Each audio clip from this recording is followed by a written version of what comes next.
Chain of কমান্ডের যে কথাটা বলেছেন যে প্রসেস আমি মানি কি মানি না, আমি একটা ইন্টারভিউতে বলেছি যে আমার ডাইরেক্ট বস হলো জালাল ভাই। এটা জালাল ভাইরে জিজ্ঞেস করবেন যে কোনো বড় সিদ্ধান্ত বা কোনো কিছু আমার সমস্যা হলে আমি জালাল ভাইকে আগে জানাই কি জানাই না। আমার কাছে মনে হয় আমি অবশ্যই জানাই, প্রেসিডেন্টের সাথে আমাদের একটা যোগাযোগ আছে, বাট আমার যতটুকু যেটা মানার দরকার আমি ওটা মানি, তারপরেই আমি এরকম ধরনের কোনো ইন্টারভিউতে কথা বলতে পারি।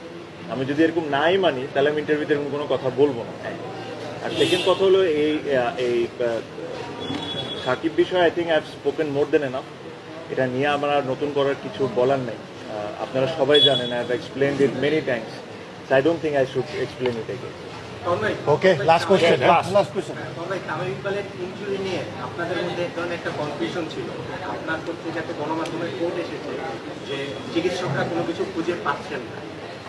এখন কি আপনারা পুরো জিনিসটা ক্লিয়ার যে তামিমের আসলে সমস্যাটা কোথায়, আসলে সমস্যাটা আগে থেকে আছে কিনা, এই জিনিসটা আপনারা কি ক্লিয়ার কিনা, বাংলাদেশ টিমের ফিজিও ক্লিয়ার কিনা, বাংলাদেশ টিমের কোচ ক্লিয়ার কিনা? প্রথম কথা হচ্ছে তামিম কিন্তু ঢাকাতেও এমআরআই বা স্ক্যান যা যা করার এগুলো সব করেছে।